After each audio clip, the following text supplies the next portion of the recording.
예, 이 시간에는 이정함 담임 목사님 나오셔서 내게 업힌 너희여란 제목으로 말씀해 주실 때에 많은 은혜 받으시기 바랍니다. 할렐루야.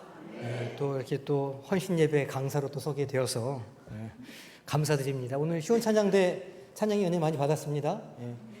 그게 지금 리듬이 스윙 리듬이거든요. 으짜 으짜 으짜 으짜 이렇게 하는 리듬감 잘 살려주셔서 아주 하나님께서 기쁘게 받으신 줄로 믿습니다. 여기도 3, 4 여전도 회원들이 좀 있으신가? 있으시죠? 있으시고 여기 앞에 앉아 계시고 오늘 3, 4 여전대 회원 여러분 그리고 또 함께 이 자리에 계신 성도 여러분들 또 이렇게 또 오랜만에 헌신 예배 강사로 뵙게 되어서 반갑습니다. 오늘 헌신 예배 이렇게 우리 회원들을 보니까 표정들이 다 좋으시네요. 그리고 이렇게 눈가의 주름도 다 비슷하신 것 같아요. 이렇게 끝에 이제 이 주름은 제가 보니까 하도 웃어서 생긴 그런 주름이 아닌가 이렇게 생각이 됩니다.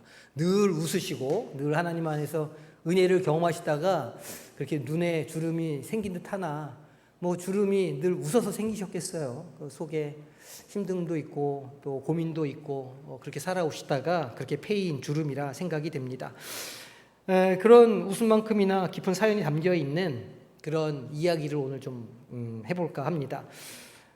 지금으로부터 500년 정도 전에, 그러니까 15세기 중반이죠. 이탈리아 로마에 지금도 많은 사람들이 찾아가는 그 큰 성당이 있습니다. 그게 어딜까요? 로마에 있는 성당, 바티칸 성당이죠. 저기 성 베드로 성당인데 제가 이렇게 동그라미 쳤는 데가 어디냐면 저기가 시스타나 경당, 시스타나 성당이에요. 그러니까 얼마 전에 이제 우리 새로운 그 교황을 뽑을 때에도 이제 저 시스타나 성당에 모여서 투표를 하고 이제 그렇게 했던 곳이에요. 근데 이 시스타나 성당에 가보면 거기 멋지게 그림이 그려져 있습니다. 그걸 누가 그린지 아십니까? 미켈란젤로. 굉장한 예술가였죠. 키는 짝달만한데 성질이 꽤 대단했다고 그래요. 그 보통 예술하시는 분들이 조금 그렇잖아요. 보시기에도 조금 고집이 있어 보이시는 그런 표정인데 이분이 지금 500년 전에 뭐라고 있었냐면 그 까마득하게 높은 성당 그 천장에 천장화 그림을 그리고 있는 겁니다. 이 미켈란젤로가 막 믿음이 막 뜨거워가지고 막 담대한 믿음을 가지고 기쁘게 그 천장화를 그리는데 자원을 했을까요? 아닙니다. 그는 본래 화가가 아니라 조각가였어요. 피에스타 상 아시죠? 조각하는 사람이었다는 거예요. 그런데 교황 율리오 2세가 천장을 보수하면서 이 일을 할 사람으로 미켈란젤로를 지명했다고 합니다. 왜 그럴까요? 조각가였는데 왜 천장 그림을 그리라고 그를 지명했을까? 사실은 당대 최고의 경쟁자가 있었습니다. 예술계에 이 미켈란젤로에 필적하는 경쟁자가 있었는데 이게 누구였느냐? 라파엘로. 들어보셨죠? 이 라파엘로가 최고의 경쟁자였는데 라파엘로의 스승이 있었어요. 이 브라만테라고 하시는 분인데 이분이 이 교황에게 미켈란젤로를 추천했다고 그래요. 거기 이제 보수해야 되고 거기 칠해야 되는데 이거 적임자가 미켈란젤로입니다. 이렇게 추천을 했다는 겁니다. 그건 미켈란젤로가 최고의 예술가여서 추천한 것이 아니에요. 도리어 조금 공경에 처하게 하려고 함정을 판 거라고 합니다. 왜냐하면 그 천장화가 너무 크고 거대해가지고 한 사람이 감당하기에는 불가능해 보이는 그런 일이었다고 하죠. 그리고 천장에다가 그림을 그리는 일이 결코 쉬운 일이 아니거든요. 그러니까 사실은 분명히 미켈란젤로가 저걸 그리다가 포기할 거다. 제대로 못할 거다. 그러면 라파엘로가 더 멋진 화가로 뜰 거야 라는 의도를 가지고 미켈란젤로를 추천했다는 거예요. 실제로 이 그림을 어떻게 그렸느냐? 우리가 생각하는 것처럼 멋지게 이렇게 서가지고 그리는 게 아닙니다. 천장화니까 어떻게 그렸을까요? 높은 이렇게 이 작업대를 만들고 거기에 때로는 누워서도 그리고 옆에서 앉아서도 그리고 고개를 꺾고 그리고 4년을 넘게 그렸다고 그러니까 온 몸이 성하지가 않았을 거예요. 아니 우리도 그냥 소파에 누워서 텔레비전만 1시간 이렇게 봐도 제가 명절 때 TV를 쭉 봤는데 한참 앉아서 TV 보는 것만으로도 허리랑 목이 아픕니다. 하물며 4년을 천장화를 그리는 일이 쉬운 일이 아니었을 거예요. 비가 오나 눈이 오나 컴컴한 성당 안에서 촛불을 의지해가지고 그 일을 감당했던 겁니다. 혼자 밥 먹고 혼자 잠들고. 이 그림을 그리려면 물감을 붓에 묻혀서 이렇게 해야 될 거 아닙니까? 천장에 칠하려다 보니까 그 물감이 어떻게 되겠어요? 중력을 거스를 수가 없죠. 그러니까 물감이 다 떨어지는 거예요. 머리에, 수염에, 옷에. 머리카락은 딱딱하게 굳고 수염은 온갖 색깔로 물이 들은 거죠. 눈으로 들어가서 이 눈물인지 물감인지 모를 그럴 때가 많았다고 합니다. 그래서 이 미켈란젤로가 남은 시를 보면 이런 구절이 나오는 거예요. 내 수염은 하늘로 향하고 목덜미는 등에 붙었네. 붓이 항상 내 얼굴에 있어 물감 방울이 아름다운 모자이크를 만들었네. 이렇게 노래합니다. 이게 뭐 그냥 하는 말이겠습니까? 온몸이 뒤틀리고 망가지는 고통 속에서 나온 일종의 절규였을 겁니다. 그런데 가만히 이 얘기를 들어보니까 이게 3, 4 여전도의 회원들의 마음 같지 않을까 그런 생각을 좀 해보게 되는 거예요. 평생을 자식 키우고 남편 뒷바라지하고 교회에 그렇게 와서 봉사하고 목이 꺾이고 허리가 휘었던 우리 권사님들, 집사님들의 인생이랑 좀 비슷하다 그런 생각을 하게 되는 겁니다. 미켈란젤로는 눈에 보이는 그림이라도 그려가지고 이렇게 수백 년이 지나서도 사람들이 비싼 돈 주고 가서 그거를 보기라도 하지. 우리는 어떤 그림을 그려왔냐는 거예요. 평생 그런 그림을 그려왔는데 어떤 면에서는 더 중요하고 위대한 가정이라는 천장화를 아마 그려오셨을 것이고 자식이라는 그림을 그리셨을 것이고 교회라는 그림을 평생에 걸쳐서 힘들게 그려오셨을 거라 생각이 됩니다. 아들 대학 보낸다고 허리를 휘게 뒷바라지했던 기억도 있으실 거고 딸 시집 보낸다고 밤새 우셨던 기억도 있을 거고 뭐 그런 게 다 천장에 그림 그리는 그런 심정이 아니었겠는가 그렇게 생각해 보게 됩니다. 남편 사업이 안 돼서 속이 새까맣게 타들어가는데 애들 밥은 해 먹여야 되니까 부엌에서 눈물 훔치면서 밥상을 차리셨을 때도 있을 거예요. 그 와중에 교회에서 김장한다고 얘기 들어보니까 뭐 몇백 포기씩 우리가 했던 거 아닙니까? 그죠? 젊으신 분들은 모르시는 것 같아요. 3, 4유전도 회원들은 다 아시잖아요. 김장철 되면은 몇백 포기인지 모를 거 다 쌓아놓고 그거 절인 거를 요즘엔 사서 하지만 그 시절엔 다 절이셨을 거 아닙니까? 밤새 뒤집으면서 저도 그걸 한번 해봤는데 쉬운 일이 아니더라고요. 그렇게 해가면서 온몸에 고춧가루 튀고 소금물에 손에 절어가면서 우리 성도들 먹는다, 우리 새끼들 먹인다 이런 심정으로 열심히 그 일을 감당해 오셨을 겁니다. 그게 미켈란젤로의 심정과 다르지 않았을 거라는 거죠. 얼굴에 물감이 떨어지는 것보다 더 아픈 눈물들이 떨어졌을 것이고 온몸이 쑤시는 고통 속에서 우리는 각자 자기 인생의 위대한 걸작들을 그려 오셨을 거예요. 그렇게 고통스럽게 그린 그림인데 과연 그 그림을 하나님은 어떻게 보고 계실까요? 오늘 그 이야기를 좀 해보려고 합니다. 오늘 우리가 함께 읽은 이사야 46장 말씀을 보면 조금 좀 이상해요. 왜냐하면 우리의 현실과 좀 떨어져 있는 것 같은데 이런 느낌이 좀 들거든요. 이 동화 같은 이야기를 합니다. 우리 이 3절과 4절 말씀 같이 다시 한번 합독해 보도록 하겠습니다. 야곱의 집이여 이스라엘 집에 남은 모든 자여 내게 들을지어다. 배에서 태어남으로부터 내게 안겼고 태에서 남으로부터 내게 업힌 너희여 너희가 노년에 이르기까지 내가 그리하겠고 백발이 되기까지 내가 너희를 품을 것이라. 내가 지었은즉 내가 업을 것이요 내가 품고 구하여 내리라. 아멘. 말씀이 참 좋은 말씀이죠. 꿀송이처럼 정말 너무너무 달콤한 말씀입니다. 내가 너를 안았어. 내가 너를 업었어. 내가 백발이 될 때까지 내가 너를 품어줄게. 이런 말씀 아닙니까? 이런 고백을 정말 누구한테 들어야 되냐면 남의 편한테 들어야 되는데 남의 편은 이런 고백을 잘 안 해준다는 거죠.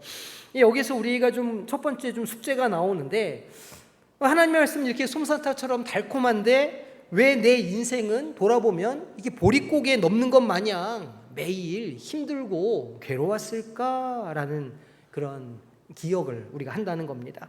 하나님은 분명히 내가 너를 업었다 이렇게 말씀하시는데 왜 내 기억 속에는 나 혼자서 그냥 아둥바둥 살뚱말뚱 이렇게 했던 기억만 남아있을까 하는 거예요. 우리의 기억이 진짜 독특하거든요. 즐겁고 행복했던 기억은 금방 사라집니다. 그렇죠? 그런데 아프고 서러웠던 기억은 그냥 돌에 새긴 것 마냥 없어지지가 않아요. 특히 아픈 상처, 진짜 아픈 기억은 날마다 우리 안에서 되살아나는 것 같아요. 아주 선명하게 남아있죠. 그 20년 전 남의 편이 무심코 툭 던졌던 말 한마디가 아직도 기억이 나는 겁니다. 근데 어제 먹은 점심 메뉴는 생각이 안 나요. 심지어는 아까 드신 것도 잘 생각이 안 나실 수도 있어요. 근데 이게 왜 그러냐면 원래 우리 뇌가 고통이나 위협을 더 잘 기억하게 창조가 돼 있다는 거예요. 이걸 심리학에서는 부정성 편향이라고 불러요. 그러니까 아픈 걸 잘 기억해야 다음 나에게 올 위협으로부터 나를 보호할 수가 있기 때문인 거죠. 그러니까 생존 본능이에요. 그러니까 우리는 평생 하나님의 품보다 내 얼굴에 떨어진 물감 자국을 더 똑똑하게 기억하면서 살게 되는 거죠. 하나님의 업어주심보다 내 시린 무릎의 그 통증이 더 생생하게 매일매일 느껴질 수밖에 없다는 거예요. 새벽 기도 가려고 알람 소리에 놀라서 눈 비비면서 일어날 때 그 내가 느끼는 피곤함, 내가 이거를 언제까지 이렇게 해야 되나. 또 남몰래 부엌에 이렇게 앉아서 흘렸던 내 눈물, 생각 없이 던진 누군가의 말 한마디 때문에 밤새 잠 못 이루면서 뒤척이는 나의 그런 아픔들은 생생하게 기억이 잘 살아난다는 겁니다. 그래서 우리는 기도할 때도 그렇게 기도하는 거예요. 하나님, 제가 정말 그렇게 힘들었어요. 제가 이만큼 노력했어요. 제가 이만큼 참았어요. 이런 기도하게 되는 겁니다. 내 고통, 내 수고, 내 헌신이 너무 크고 분명해가지고 그 순간, 그 모든 순간에 나를 안고 있었다, 나를 업고 있었다, 내가 끝까지 함께 해주겠다고 하는 그 약속이 생각이 나지 않는다는 거예요. 마치 내가 지금까지 겪어온 고통의 그 목록을 하나님께 이렇게 제출하고 결제를 받는 그런 느낌으로 살아가는 거죠. 마일리지를 막 쌓는 겁니다. 하나님 보셨죠? 제가 이만큼 참았어요. 하나님 보셨죠? 제가 이렇게 이런 고통 가운데서도 인내했어요.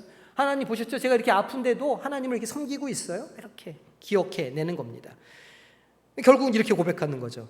하나님이 그때 어디 계셨는지는 모르겠지만 저는요 정말 힘들었습니다. 그리고 그 자리를 지켰습니다. 실은 우리가 오늘 생각해 볼 문제죠. 과연 내 인생의 그 그림은 그렇게 실제로 나 혼자서 그린 처절한 그런 역사일까? 아니면 내가 알지 못하는 또 다른 어떤 이면의 역사가 있었던 것일까? 하고 말이죠. 우리의 현실을 좀 더 깊이 들여다보면 좀 더 우리가 이 말씀에서 깊이 들어갈 수 있을 것 같아요. 기억이 틀렸을 수도 있으니까 객관적으로 볼 수도 있죠. 과연 내 인생이라는 그림이 다른 사람들 눈에는 어떻게 보일까 하는 거예요. 내가 평생 가족을 위해서, 남편을 위해서, 자녀를 위해서 그림을 그려왔는데 그러면 다른 사람들은 그 그림을 어떻게 평가해주고 있을까 하는 거죠. 가장 가까운 사람들이 그 그림의 가치를 알아봐 줄까요? 우리끼리 하는 말이지만 자식들 한번 먼저 생각해 봅시다. 저도 아들이지만 참 못났거든요. 이제 어머니가 이걸 유튜브로 보실지는 모르겠지만 잘 알고 있네 그러실 것 같아요. 참 못난 아들이거든요. 그 애들 키울 때 어떠십니까? 저도 뭐 그런 경험을 해봤지만 애가 열이 나면 밤새 부모가 잠을 못 자잖아요. 그리고 열이 너무 심하면 1시간, 2시간 내 들쳐업고 병원으로 뛰어가는 겁니다. 왜냐하면 애가 아프니까. 그렇게 애를 들쳐업고 그냥 그걸 어떻게 할 줄을 몰라가지고 그렇게 애를 키우는 거예요. 물수건 갈아주느라 쪽잠도 못 자면서 말이죠. 학교 갈 때는 학령기가 되면 준비물 때문에 막 난리가 나죠. 요즘에는 학교에서 준비물을 다 준다고 그래요. 좋은 세상이죠. 근데 제가 우리 애들 키울 때만 해도 학교에서 그 준비물 요 가정 통지문이 나옵니다. 그럼 이제 그거 들고서 문방구 쫓아가는 거예요. 그래가지고 막 이거저거 사고 막 이렇게 하면 또 문방구에 다 떨어져요. 다들 사니까. 그럼 또 여기 다니고 저기 다니고 그렇게 해서 이제 애들을 챙겨가지고 교육을 시키는 거죠. 내 아들, 내 딸, 세상에서 가장 위대한 작품을 그렇게 막 그려가는 겁니다. 그렇게 잘 그려놨더니 이 작품들이 어떻게 지금 하고 있습니까? 다 커서 장가가고 시집가고 나니까 자기들 살기 바빠가지고 그 그림을 평가할 시간이 없어 보여요. 정신 나간 여자 얘기 아시죠? 며느리를 딸로 착각하는 여자. 2번 사위를 아들로 착각하는 여자. 3번 며느리 남편을 아들로 착각하는 여자. 그런 게 이제 우리 현실이라는 거예요. 그러니까 어버이날이라고 딱 되면 은행 계좌로 용돈 송금 딱 하면 할 일 다 했다 이렇게 생각하는 제 모습을 제가 회개하는 거죠. 전화해서 엄마 무릎은 좀 괜찮아? 이렇게 물어보면 다행이고, 대부분은 아이고 좀 바쁘니까 나중에 전화할게요, 이런 경우가 상당히 많다는 거죠. 이게 현실이 아닌가 돌아보게 돼요. 우리가 무슨 대단한 걸 바라는 게 아닙니다. 가끔씩 자녀한테 엄마 그때 나 키우느라 정말 고생 많았죠. 제가 키워보니까 제가 좀 알겠어요. 결혼해서 애를 키워보니까 좀 알겠더라고요. 이게 나를 이렇게 키우셨구나, 나를 이렇게 돌아보셨구나. 그런 진심 어린 말 한마디 이렇게 하면 좋은데, 그런 말 듣는 게 참 쉬운 일이 아닙니다. 내 인생의 가장 걸작품인데 정작 그 작품 자체는 그 그림이 얼마나 위대하게 그려졌는지에 대해서 별 관심이 없어 보인다는 거죠. 얼마나 속상합니까? 자식들은 그렇다고 치죠. 그러면 평생 같이 산 내 옆에 그 양반, 남편은 좀 알아줍니까? 남의 편이라 남편이라고 이제 쓰는 거 아니에요? 근데 정말 남의 편일 때가 많죠. 우리가 부엌에서 몇 시간을 이제 써서 진수성찬을 막 차리는 거야. 남편은 살아가니까 열심히 뭐 갈비찜도 하고 잡채도 만들고 막 이렇게 해서 이제 탁 상을 이렇게 차립니다. 그러면 우리 남의 편은 숟가락을 들면서 뭐라고 하시냐? 아니 어제 먹던 김치는 어디 갔어? 이제 이렇게 말씀하시는 거예요. 눈앞에 있는 반찬은 안 보이고 자기가 늘 익숙하던 뭐 반찬만 찾는 겁니다. 그런 얘기 한두 번 듣다 보면 그다음부터는 뭐만 올리나요? 김치만 올리시는 거예요. 그러니까 이게 무슨 말이냐면, 남편에게 아내의 헌신은 너무 익숙해가지고 너무 오랫동안 늘 받아와서 눈에 안 보이는 거예요. 그냥 배경화면인 거예요. 아내의 헌신과 노력이 그냥 원래 거기 걸려있는 풍경화처럼 그렇게 생각하는 거죠. 그러니까 내 인생의 천장화를 가장 가까이서 보는 증인임에도 불구하고 이 사람은 그 증인석에 앉을 자격이 없는 거죠. 그림에 대해서 아는 게 없어 보이니까. 그럴 때 우리는 어떤 감정을 느끼느냐? 내가 되게 고독하구나, 내가 외롭구나, 진짜 내 편은 없구나, 이런 생각을 하게 된다는 거예요. 자, 가족이 그러면 우리가 평생 몸 바쳐서 섬긴 교회는 좀 어떨까요? 우리 3여전도에 4여전도에까지 이렇게 지금 오셨다는 건 우리 교회의 살아있는 역사나 마찬가지 아닙니까? 정말 교회 부흥의 시대부터 지금까지 굳은 일 도맡아 가면서 교회를 세우신 분들이라고 해도 과언이 아니죠. 교회 행사 때마다 수백 명 밥을 해 먹이시는 게 다 우리 여기 권사님들, 집사님들 하신 일들이잖아요.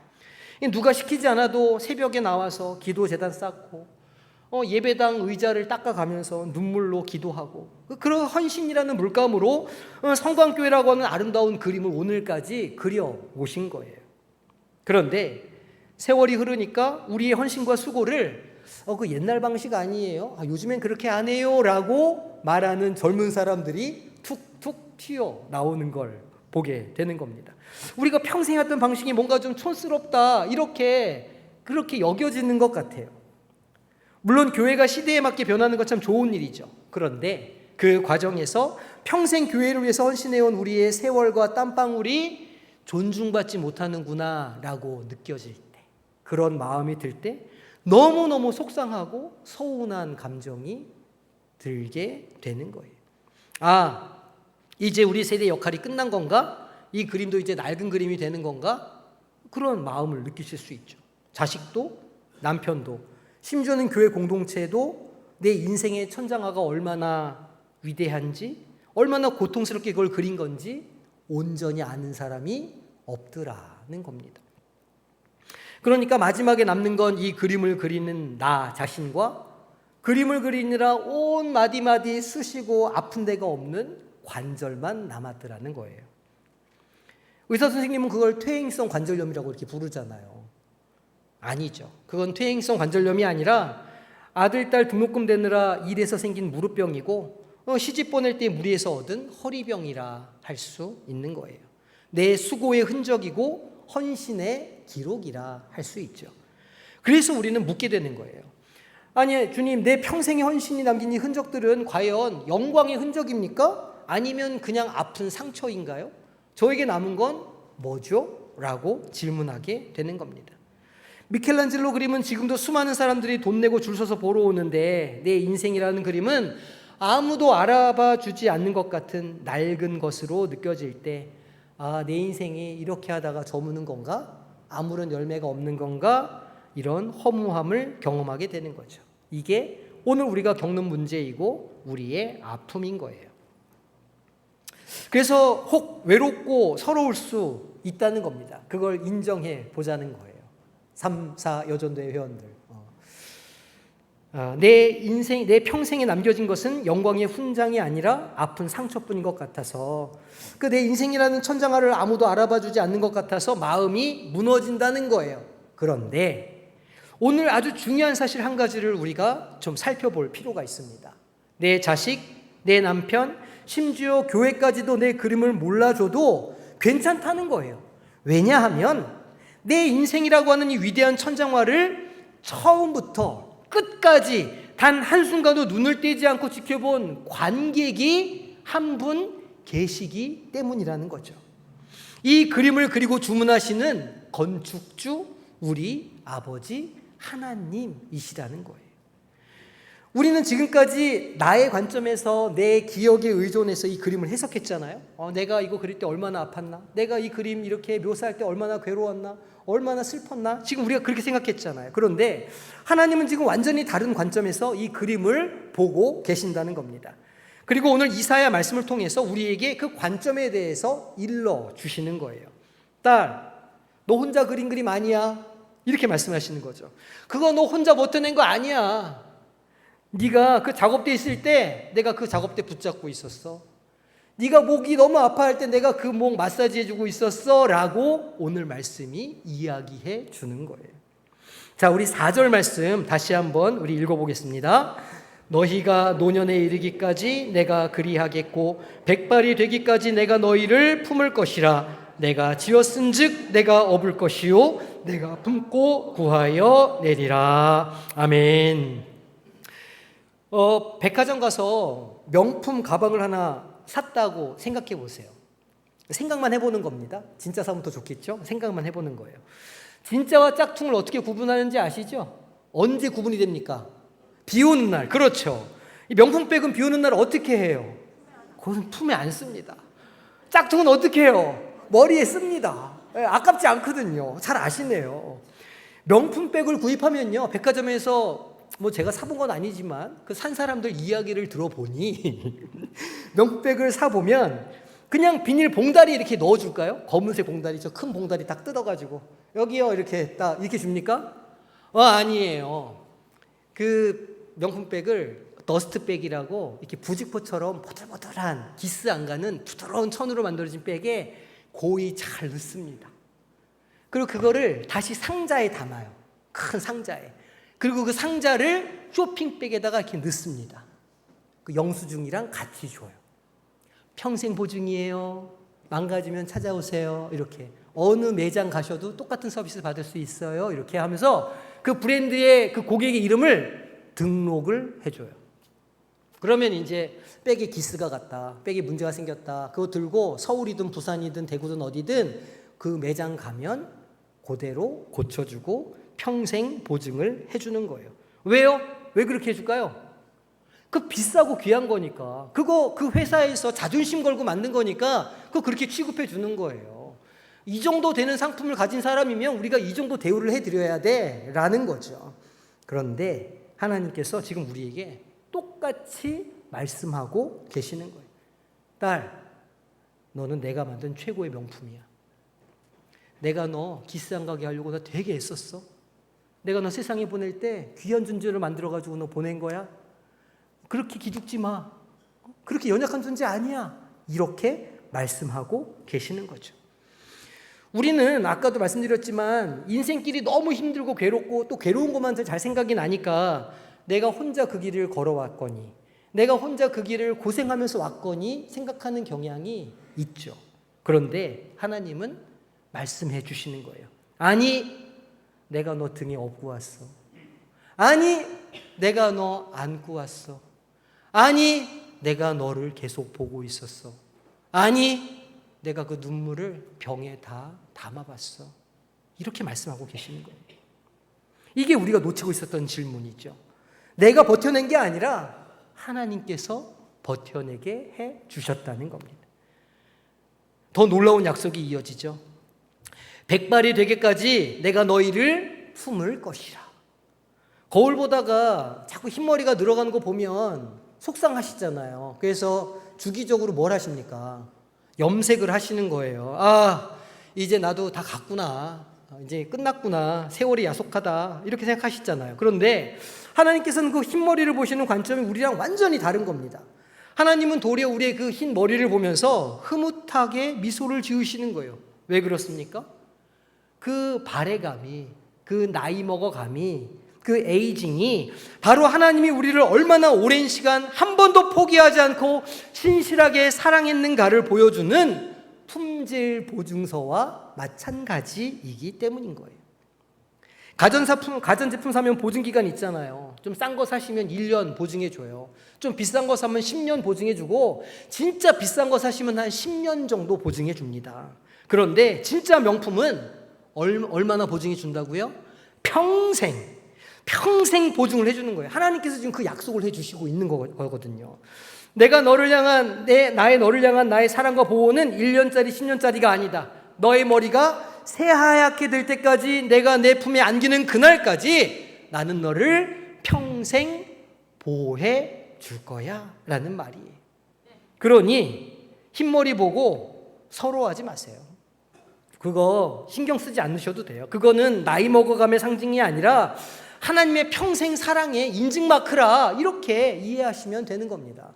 그래서 맨날 제 처가 저한테 염색 좀 하라고 그러지만 저 안 합니다. 왜냐하면 흰머리가 늘어날수록 그렇지, 하나님이 나를 더 사랑해 주시지, 이런 마음을 제가 갖고 있기 때문이에요. 그리고 오늘 말씀의 하이라이트, 결정적인 선포가 나옵니다. 내가 지었은즉, 내가 만들었으니까 내가 업을 것이요 내가 품고 구하여 내리라. 지금까지 그렇게 해오셨는데 오늘 이후의 삶도 주님께서 업고 안고 끌어안고 가시겠다고 약속해 주시는 거예요. 큰맘 먹고 국산 고급 자동차를 한 대 샀다고 생각해 보세요. 근데 차를 출고를 받아가지고 이제 운행을 하는데, 아이고, 엔진 경고등에 갑자기 불이 들어와요. 뭔가 문제가 생긴 것 같아요. 비싼 차인데. 그러면 그 비싼 차를 가지고 수리하기 위해서 동네 카센터 가시겠어요? 아니죠. 비싸고 새로 산 차면 그거 서비스해주는 그 업체 서비스 센터로 가야 돼요. 가장 큰데, 가장 좋은 데로 가죠. 왜냐하면 비싸고 좋은 차니까. 당당하게 요구하는 겁니다. 당신네 회사에서 만든 차가 이 모양인데 당신들 책임져서 다시 완전하게 수리해 주세요 라고 말할 수 있는 거죠. 그러면 제조사는 군말 없이 그 차 리콜해가지고 고쳐주든지 아니면 새 차로 바꿔주는 겁니다. 왜요? 자기들이 만들었으니까. 자기들한테 책임이 있는 거죠. 지금 하나님이 우리에게 그 이야기를 하고 계시는 거예요. 내가 너의 제조사다. 언제 만드셨죠? 모태에서부터. 우리가 아버지 허리에 있을 때부터 이미 우리를 계획하시고 택정하셔가지고 우리를 제조하셨다는 거예요. 어떻게?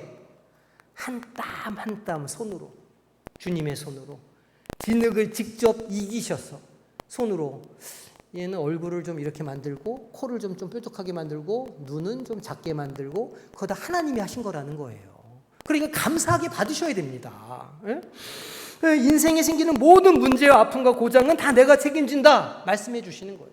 무릎이 아픈 거, 마음 상한 거 다 책임지고 돌봐줄게. 왜? 내가 너를 지었으니까, 내가 너의 창조주니까, 내가 너의 하나님이니까 내가 책임진다. 이건 그냥 막연한 위로가 아니죠. 창조주께서 자기 이름을 걸고 선포하시는 평생 보증 선언인 거예요. 우리는 지금까지 내 인생의 모든 짐을 내가 짊어지고, 내 천장환대 아무도 알아봐주지 않고 나만 고생했고, 이렇게 내 힘으로 문제를 해결해야 한다고 생각하면서 살아왔지만, 하나님께서는 지금 오늘 분명하게 말씀해 주시는 거예요. 그 모든 짐은 너의 것이 아니라 너를 지은 나의 것이다. 그러니 나에게 오고 나를 의지하고 나를 믿으라 말씀하시는 거죠. 미켈란젤로가 자기 혼자 그 높은 작업대 위에서 버틴 게 아니에요. 그 작업대 자체가 흔들리지 않도록, 그가 떨어지지 않도록 그 성당의 건축주셨던 하나님께서 그를 붙잡고 계셨다는 거예요. 결국 어떻게 됐습니까? 화가도 아니었던 조각가였던 미켈란젤로가 라파엘로보다 더 위대한 미술가가 되었다는 거죠. 사랑하는 성도 여러분, 이제 관점을 바꿔보시기를 바랍니다. 내 인생은 나의 처절한 분투기가 아니라는 거예요. 내 인생은 사실은 돌아보니 하나님의 신실한 보증의 역사였구나. 내가 힘들 때 사실은 하나님이 함께 해주셨었구나. 내가 고통당할 때 하나님께서 위로해 주셨었구나. 내가 아플 때 하나님께서 고쳐주셨구나. 하나님이 나를 끝간데 없이 AS 해주셔서 오늘까지 왔구나 라는 걸 오늘 믿음으로 고백하시기를 소망합니다. 이 위대한 은혜의 선포 앞에서 우리는 서러움과 아픔이 주님 앞에서 눈 녹듯이 사라지는 역사를 경험할 수 있게 되는 거죠. 말씀을 맺겠습니다. 오늘 우리 인생이라고 하는 천장화에 대해서 우리가 이야기를 좀 했는데요. 나 혼자 그린 줄 알았던 그 그림이 사실은 하나님께서 평생 나를 업고 함께 그리신 그림이라는 걸 오늘 제가 말씀을 드렸어요. 이 말씀을 딱 믿음으로 받으시기를 소망합니다. 그래서 이제 우리는 더 이상 일하는 손으로 애쓰는 인생이 아니라 우리 자체로 하나님의 살아있는 작품이요. 그래서 우리 자체로 하나님의 영광을 돌리는 존재라는 것을 이해하고 믿고 인정해야 됩니다. 이제 마지막으로 들려드리고 싶은 이야기가 하나 있어요. 미켈란젤로의 훗날 이야기인데, 미켈란젤로가 자기의 평생 작품 활동을 마감하면서 남긴 마지막 서명이 있습니다. 그 시스타나 성당 천장화를 완성하고 한 20년 정도가 흐른 뒤에 다시 어떤 의뢰가 들어왔냐면 이 벽면에도 천지창조에 대한 그림을 그려달라라는 의뢰가 들어왔어요. 같이 그린 게 아니라 천장화를 먼저 그리고 벽에 있는 천지창조 그림을 20년 후에 그리게 되었다는 거예요. 그리고 이 벽화에 아주 충격적이고 이상한 방식으로 자기의 초상을 숨겨놨어요. 그림 중앙쯤에 순교자 성 바돌로메가 그려져 있어요. 근데 바돌로메는 전설에 의하면 가죽이 벗겨져서 순교했다. 그런 이야기가 있죠. 그래서 늘 바돌로메를 그릴 때에는 손에 자기의 살 가죽을 들고 있게 그렇게 표현해요. 그리고 한 손에는 칼을 들고 있어요. 자기의 그 가죽을 벗겨낸 칼, 그리고 한 손에는 가죽. 그러니까 그런 형상을 보시면 이게 바돌로메를 표현한 거구나 이렇게 보시면 돼요. 그래서 그 그림 속에 보면 한 손에는 자기를 죽인 칼을, 다른 한 손에는 벗겨진 자기 살가죽을 축 무너뜨린 채 들고 있는 장면이 있어요. 그런데 수백 년이 지나서 시대 사람들이 그 그림을 보다가 깜짝 놀라는 거예요. 그 축 무너진 살가죽에 그려진 얼굴에 거기에 얼굴이 그려져 있는데 그게 바로 화가 미켈란젤로 자신의 얼굴이었기 때문에. 그런데 그 얼굴이 어떤 얼굴이었냐면 고통에 물들어져 있는 그런 얼굴로 표현이 되어 있었어요. 이게 무슨 의미일까요? 이건 내가 이 위대한 그림을 그렸다라고 하는 자랑스러운 예술가의 서명이 아닌 거예요. 이건 한 인간의 영혼이 부르는 처절한 비명과도 같은 거예요. 하나님, 제 인생이 이 그림을 그리는 과정이 마치 산채로 살가죽이 벗겨지는 것처럼 고통스러웠어요 하는 자기 고백이었던 거죠. 그는 가장 깊은 고통과 상처를 자기 작품의 서명으로 삼아서 하나님 앞에 토로했던 겁니다. 우리 사랑하는 3여, 4여 전도의 권사님, 집사님, 또 함께 하시는 성도님들, 우리도 그렇지 않을까요? 평생을 자식과 남편과 교회를 위해서 헌신하고 또 그렇게 살아왔죠.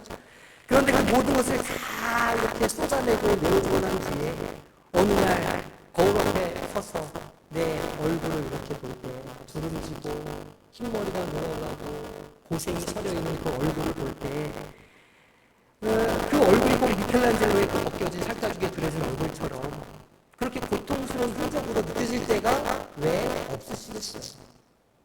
내 젊음, 내 아름다움, 내 건강은 다 어디 가고 이제는 저렇게 주름이랑 검버섯이랑 그 고통의 상처만 남은 이 얼굴만 갖고 있나 이렇게 서러운 눈을 흘리실 때가 있으실 거예요.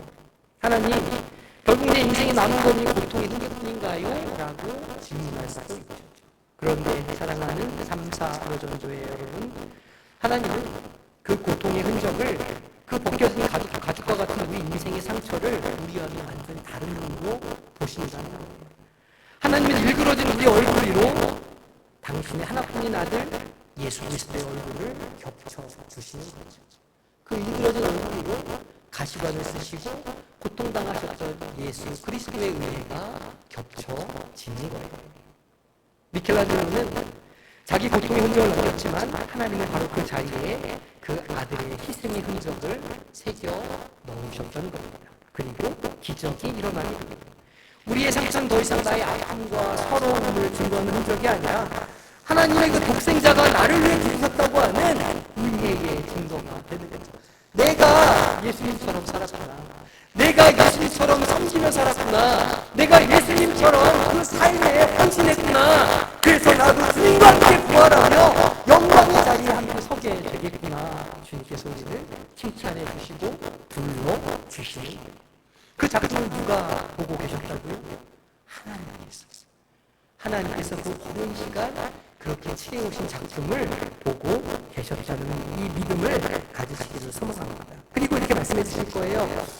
너무너무 수고 많아서 사랑하는 딸아, 사람들이 보기엔 그저 늙고 상처난 흔적일지는 모르지만 내가 보기엔 그 상처가 너의 인생에서 가장 아름다운 부분이구나. 그 상처야말로 그 흰 머리야말로 내가 너를 얼마나 사랑했는지를 보여주는 가장 위대한 증거야. 내가 너와 함께 완성한 이 최고의 작품을 내가 영원히 기억할 거야 라고 말씀해 주십니다. 이 놀라운 하나님의 인정하심과 사랑하심이 오늘 이 자리에 있는 우리 여성 노년들 그리고 모든 성도님들 심령에 평생에 마르지 않는 위로와 용기가 되시기를 주님의 이름으로 간절히 축복합니다. 기도하겠습니다. 하나님, 아무도 알지 못하는 자녀들도 남편들도 또 때로는 교회에서도 알지 못하는 우리의 일과 수고를 하나님은 아시죠. 우리가 평생 그려왔던 그 아름다운 작품 주님께서 오늘 그것을 보시고 잘했다, 수고했다 말씀해 주시는 줄로 믿습니다. 그리고 이전에 우리가 힘들고 어려우고 골짜기를 지날 때 우리를 업어주고 안아주고 키워 돌보아 주신 것처럼 오늘 우리의 이후의 삶도 그렇게 업어주시고 안아주시는 줄로 믿사오니 우리가 이 믿음 가지고 담대하게 살아가게 하여 주시옵소서. 예수님의 이름으로 기도하옵나이다. 아멘.